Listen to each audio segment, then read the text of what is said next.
think we can all remember it happened overnight. No one saw it coming. As a country, we weren't prepared. Bobbie itself, being a small company at the time, also wasn't prepared. One company that was feeding over 50% of babies born in the country had a contamination and they had to close their doors. And when they did, they weren't able to meet the supply needs of feeding American babies. And overnight, we saw out of stock rates climb to around 70%, which essentially meant that American families were driving town to town and in some situations, state to state, where there was only a 30% chance of being able to find food to feed their baby. So, what is the problem with infant formula that you're trying to fix? It's pretty simple. We need to be more resilient. Let me give you a little bit of a mother's opinion on this as well. I think the infant formula shortage, a moment where we were not resilient enough to be able to feed our next generation, was actually a bit more symbolic in many ways of what's really broken in the country. One might argue that our entire democracy is only as strong as our ability to be able to feed our babies. And we were not resilient in any way. One facility went down and the entire industry fell to its knees. What we need to see is more manufacturers in the heartland of America where we can ensure that there's always enough supply to be able to feed babies. Yeah. And I think the way we do that is incentivize more domestic manufacturing. But aside from that, Laura, like with Bobbie, what is the problem that you're trying to fix with the infant formula that's so entrenched in our society today?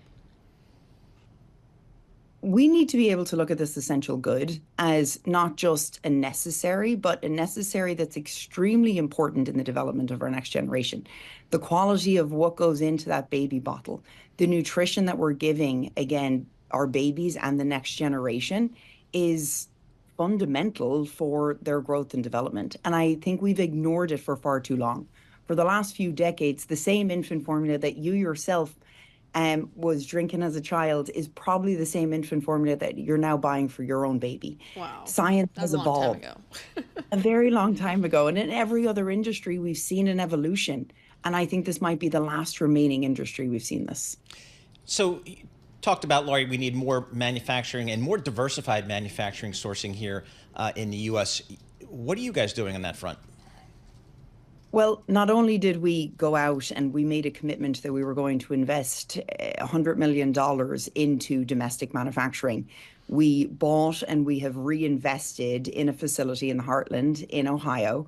And that facility now has the ability to be able to feed up to 15% of babies born in the country.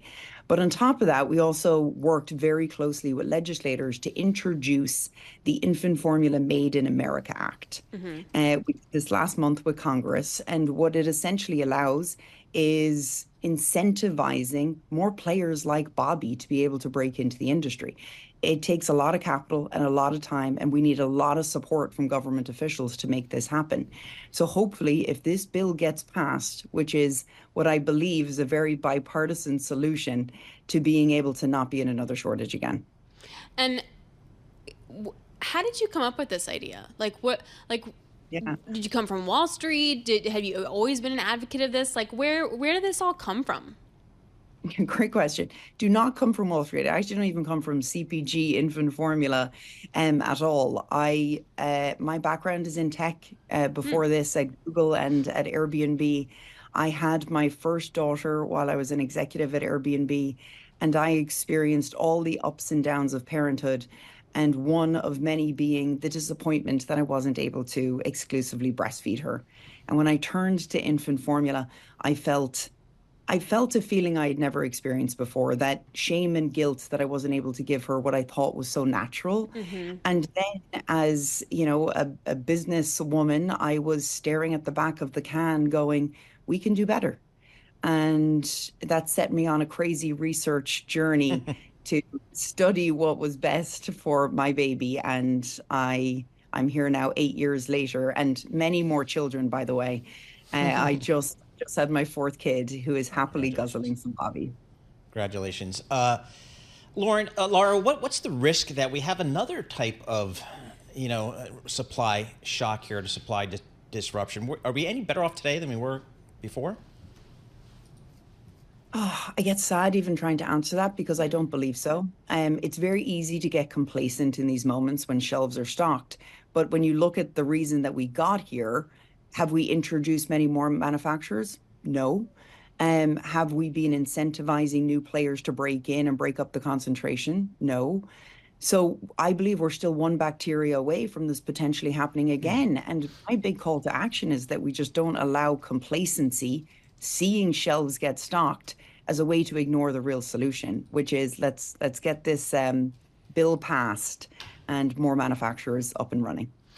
What is this aside from like money and funding? What is the next step after we try and get this bill passed that you're sort of looking at right now? You know what?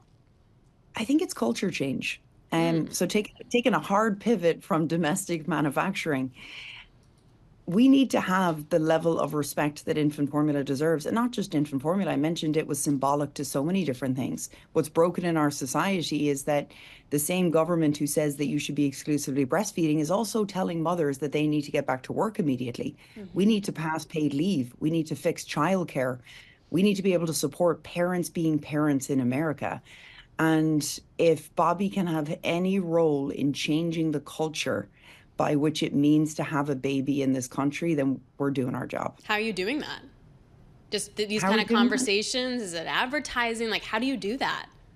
Yeah, I mean it's a lot of activism. And I think it's a word that sometimes gets overly used, but it's activism, and the underlying meaning of that is action. And we're taking a lot of action by um, reaching out to our customers and the public and saying, sign this petition to be able to get this bill passed, raise awareness on the Black maternal mortality crisis by putting our own brand dollars behind raising awareness on this.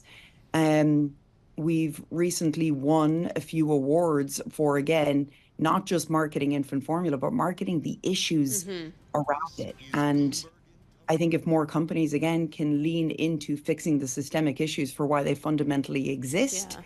and you get to change culture.